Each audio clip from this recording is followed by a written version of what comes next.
5 राज्यों के exit polls आ चुके हैं। इसको लेकर हरियाणा के कांग्रेस प्रदेश अध्यक्ष उदय भान ने कांग्रेस की सरकार बनने का दावा किया है। एग्जिट पोल को देखते हुए उन्होंने कहा है कि अब आने वाले समय में कांग्रेस का ही ये समय है और प्रदेश में सरकार बनने के साथ ही 2024 लोकसभा चुनाव में केंद्र भी कांग्रेस सरकार बनने जा रही है। और देखिए हमारे संवाददाता की ये खास रिपोर्ट। 5 राज्यों के एग्जिट पोल आ चुके हैं और 3 दिसंबर को इनके नतीजे भी सामने होंगे और इन 5 राज्यों के चुनाव के नतीजों को 2000 इन चुनाव का कितना असर किस रूप में रहेगा। और साथ ही हरियाणा में अगर हम खास तौर पे बात करें तो हरियाणा में 2024 में देश के लोकसभा के चुनाव के साथ 10 लोकसभा की सीटों पर चुनाव है। इसके बाद 2024 में ही विधानसभा का चुनाव होना है। ऐसे में क्या तैयारी है कांग्रेस की, इस पर बातचीत करने के मेरे साथ हरियाणा कांग्रेस के अध्यक्ष उदय भान मौजूद हैं। सर, 5 राज्यों का एग्जिट पोल है, उसके ऊपर सबसे पहले आपकी क्या प्रतिक्रिया है और आप इन 5 राज्यों के नतीजों का 2024 में किस रूप में असर देखते हैं?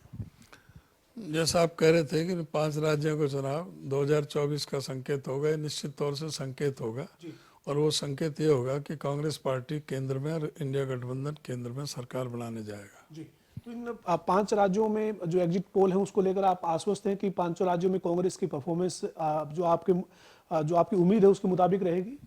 बिल्कुल, निश्चित तौर से। थोड़ा मध्य प्रदेश के बारे में थोड़ा सा लगता है कि भाई नेक टू नेक कंटेस्ट रहे। बाकी 4 प्रदेशों में तो पूरे कांग्रेस की सरकार बनी रही है और हमें पूरी तरह से मैं आश्वस्त हूँ कि मध्य प्रदेश में भी कांग्रेस की सरकार ही बनेगी और ये सीधा संकेत है केंद्र में भी कांग्रेस आने वाला जो समय है वो कांग्रेस का इंडिया गठबंधन का है।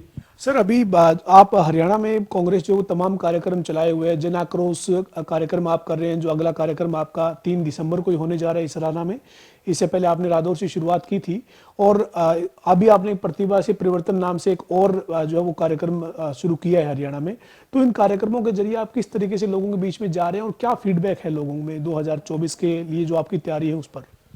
लोगों के बीच में बहुत ज़बरदस्त रिस्पॉन्स है। इससे पहले भी हमने, चाहे वो हाथ से हाथ जोड़ो कार्यक्रम रहे हों, चाहे विपक्ष आपके समक्ष रहे हों, चाहे हमने जिलों में उसमें जो विधानसभाओं में जो रैलियां की हैं, भारत जोड़ो यात्रा के दौरान राहुल जी की जो रैली हुई है, पानीपत में जो अभूतपूर्व रैली हुई, चाहे हमारे डॉक्टर अम्बेडकर जयंती पे हमने सोनीपत में की, चाहे कबीर जयंती पे हमने रोहतक में की, अभी वाल्मीकि जयंती हमने हिसार में की। अब सब में देखें कि अभूतपूर्व बहुत भारी जन समर्थन जनता की तरफ से मिल रहा है और अब ये जन आक्रोश रैली हम सभी विधानसभाओं में करने जा रहे हैं इस सरकार को बेनकाब करने के लिए। ये सरकार पूरी तरह से विफल हो गई है। ये तो अब इनका अपने कार्यकर्ताओं पर से विश्वास उठ गया है।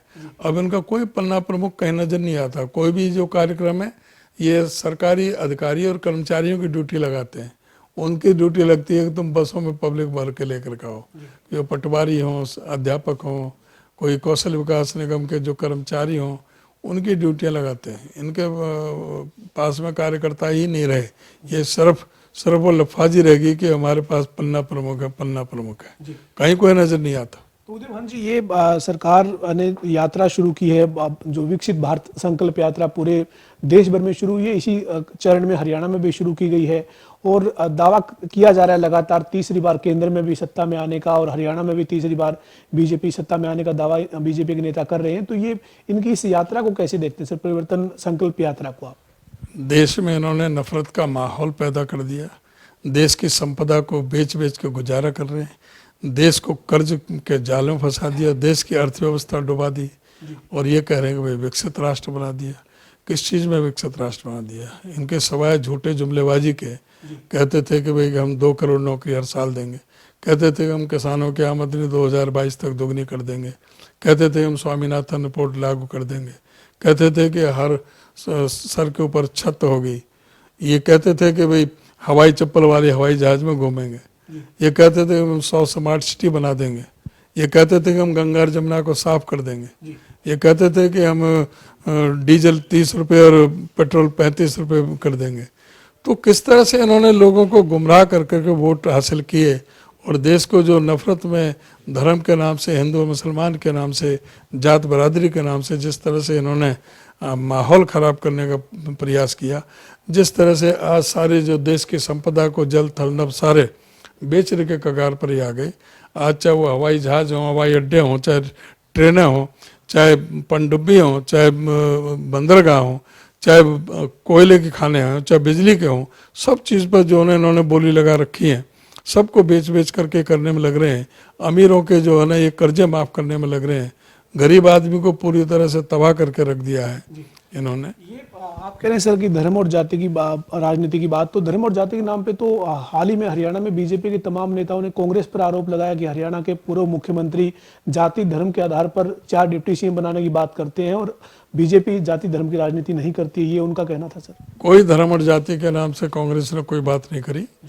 वो ठीक है, हुड्डा साहब ने कोई अपनी बात कही थी, लेकिन कांग्रेस का जो सिस्टम वो हमने तभी पहले बताया था और सभी हमारे साथियों ने और वो सभी इस बात को बताते हैं और है हमारी प्रक्रिया है। कांग्रेस पार्टी में प्रक्रिया, पहले पार्टी सत्ता में आई, फिर विधायक दल की मीटिंग होगी, विधायक दल की मीटिंग में एआईसीसी की तरफ से ऑब्जर्वर आएंगे, वहाँ पर मुख्यमंत्री के बारे में चर्चा होगी, फिर वो रिपोर्ट जाएगी एआईसीसी में, फिर वो निर्णय होगा और फिर जो मुख्यमंत्री बनेगा वो हाईकमान से ही चर्चा करके अपने मंत्रिमंडल का गठन करेगा। उस समय तय होगा कि कौन उप मुख्यमंत्री बनाना है, कौन कैबिनेट मंत्री बनेगा, कौन राज्य मंत्री बनेगा, ये पीछे की बातें हैं। सर, आप जनाक्रोश यात्रा के माध्यम से लोगों के बीच जा रहे हैं, नेता विपक्ष जो है वो आपके साथ विधायक दल के नेता के तौर पे यानी सीएलपी के नाते रहते हैं और तमाम कार्यक्रम आपके हो रहे हैं, लेकिन आपके जो दूसरे बड़े नेता हैं जिनको आजकल हरियाणा में एसआर के गुट कह लीजिए, ग्रुप कह लीजिए के नाम से जानते हैं, वो नहीं पहुंच रहे हैं सर, और वो अपना अलग कार्यक्रम चला रहे हैं। शैलजा करीब अलग से यात्रा करेंगे। ऐसा है, पार्टी के लिए तो काम कर रहे हैं। कोई अगर कोई अलग से कार्यक्रम चलाना चाहे तो स्वागत है भाई। पार्टी विरोधी कोई गतिविधि हो तब तो उस पर कोई रोक लगाई जाए। अपने पार्टी के लिए काम कर रहे हैं, कोई भी काम कर सकता है, काम करे। जहाँ तक हमारा संबंध है, जो प्रदेश की बड़ी रैली होती है उनमें सभी बड़े नेताओं को आमंत्रित किया जाता है।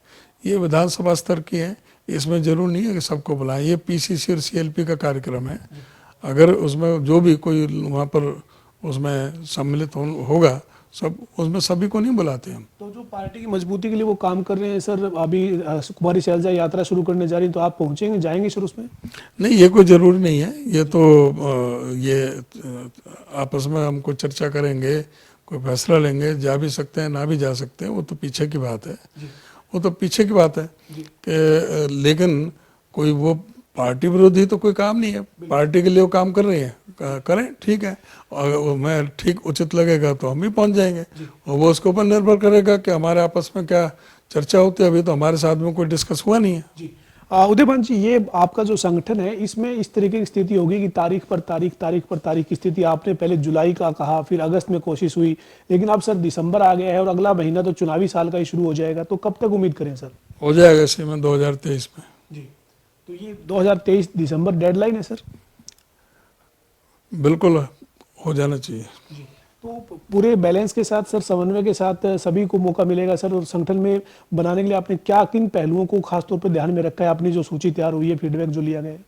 सभी से फीडबैक लिया है। एआईसीसी से ऑब्जर्वर जो कोऑर्डिनेटर लगे हैं, सभी पहले 11 टीम बनी है, अभी भी 30 टीम काम कर रही हैं। उसमें